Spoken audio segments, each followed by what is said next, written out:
Hey guys, Jamie here. Welcome back to the channel where we take awesome out of the box. Now, Samsung just launched their new Galaxy S series a couple of days ago, and as expected, they also made the Z Flip official. While there's definitely a lot to be excited about with the Flip, just like any device, it does have its downsides, and that's exactly what we're going to be talking about in this video. Now, before we begin, guys, just a quick reminder that you have one more day to join all of the giveaways that are listed down below. We have one for the Asus ROG Phone 2, the Realme 5i, and the collaboration between Digital Walker and Joy Room for their wireless earphones. Again, everything you need to know is down below. Please follow instructions correctly, and best of luck. While you're at it, why don't you hit that sub button and that notification bell as well. Alright, so let's talk about the things that we didn't like about the Galaxy Z Flip. And before you go into the comment section about me taking a whack at this phone, don't worry. Like I said, there's a lot to be excited about this device, and we are going to be showing it some love. We'll take the good with the bad, but let's go with its downsides first. And the first con on our list is its durability. Now, I haven't spent a lot of time with the device just yet, and we haven't seen Jerry Rig Everything get his hands on the Z Flip, but one really has to wonder about the long-term durability of a folding phone. To be fair, it does feel much better than the Galaxy Fold that we got to review a couple of months back, and Samsung does say that they made major improvements to the hinge system of the Flip, addressing another pain point on the Fold. We just hope that it lasts much longer than the projected lifespan of the Motorola Razr, which can only withstand 27,000 folds or about a year's worth of action according to the test by CNET, which saw the Fold do much better using the same testing methodology. Another thing to consider is the fact that, well, we're human, we have accidents, and the fact there are moving parts on the Galaxy Z Flip makes me a little worried about how well it can withstand being dropped, or what if the worst happens and enough force is exerted to make the Flip bend in the wrong way. Again, guys, to be fair, this is a concern that we have for all folding smartphones. Now, the next thing on our list for the Galaxy Z Flip and the things that we didn't like so much is the battery. One of the compromises that Samsung had to make because of the form factor of the Z Flip was to cut down on its battery capacity, which is at 3,300 mAh, putting it on the low side in terms of what we're seeing in most devices nowadays, which is at least 4,000. Now, you're probably going to squeeze out at least a day with the Z Flip depending on your usage, and I'm guessing whoever is going to buy this isn't going to be playing Mobile Legends for hours on end anyway, but this is definitely going to be one of those devices that a power bank is a non-negotiable for your EDC or everyday carry. Now, last but not the least for the cons is the price. So you're definitely paying for the engineering that went into the Samsung Galaxy Z Flip, and I understand that it's going to be a while for tech with foldable displays to go down in price, but 80,000 or 79,990 pesos is no joke. Leia and I highly encourage people to spend money wisely, and for the hardware you're getting, there are definitely more affordable devices that get the job done with the same or even better specs.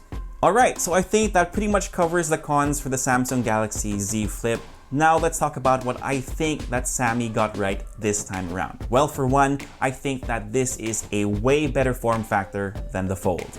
Now, personally speaking, I think the Fold was great, but the team and I do agree that it felt more like a proof of concept that Samsung could make a folding phone. That's definitely not the case with the Z Flip. Now, it's not the first one to sport a clamshell design, but this was definitely the way to go. It folds up nice and neatly to fit your pants pocket properly, or maybe even that compartment on your backpack that's meant for sunglasses. The overall ergonomics are a lot better too. You can actually unfold it with one hand with enough practice, though I would still recommend using two for safety reasons. And being able to actually use it like a regular smartphone gives it a big check as well. Plus, the fact that you can use its fold to take advantage of some of its features are pretty cool. Now, the second pro on this list is the display itself. With the Fold, the display was made out of plastic, which had a lot of people understandably concerned over its durability. Well, thankfully, this time around, Samsung made its own ultra-thin glass that's bendable. It'll offer a bit more protection. We'll have to wait and see for Jerry's scratch test to see how much it can actually withstand, but it certainly feels a lot better than what they were using on the Fold. Now, just to recap, you have a 6.7-inch Full HD Plus Dynamic AMOLED Infinity Flex display that looks up to the task for day-to-day operation and for binging video content. Now, the bezels are big, yes, but I think that's something we can expect from folding phones right now. As a bonus, the UI for the Flip does a great job to conform to whatever orientation you have the screen as well. Now, third on the plus column is the internals for this device. Now, we really can't help but compare the Z Flip to the Motorola Razr since it's the Flip's toughest competition in the market. That being said, we think the Flip blows the Razr out of the water in terms of specs. You're getting a flagship SoC, the Snapdragon 855 with 8GB of RAM and 256GB of storage, so it can definitely hold its own with the big boys in terms of computing power. It also has a nice set of shooters with 3 in total. On the quote-unquote back, you have a 12MP main camera and another 12MP ultra-wide shooter that you can use for selfies thanks to that screen beside it. Now, for more traditional selfies, you have an 8MP camera above the display too. So all in all, aside from the battery, it's a great device on paper. Now, if you're thinking of pre-ordering this device or getting it through your local telco of choice, there's definitely a lot to consider. But if you think you can maximize all the features of the device, that the Pro outweighs the cost of the phone, that you can navigate through the compromises Samsung had to make, and most importantly, you can actually afford the phone, then by all means, go for the pre-order. But I would still wait until we or other tech YouTubers or websites you visit get their reviews in. Now, before I end this video, guys, bear in mind that everything I mentioned is based off my initial experience with the Samsung Galaxy Z Flip, and my opinions may change once I get to spend more time with the device. And that's it, guys. Thank you for spending a couple of minutes with me. If you like this video, give us a thumbs up, sub to the channel, and hit that notification bell if you haven't already. If you have any questions, leave them down below and I'll try to get to them as soon as I can. For all the latest tech news and gadget reviews, head to unbox.ph, plus follow us on Facebook and on Instagram. My name is Jamie. Peace, God bless, and I'll see you guys next time.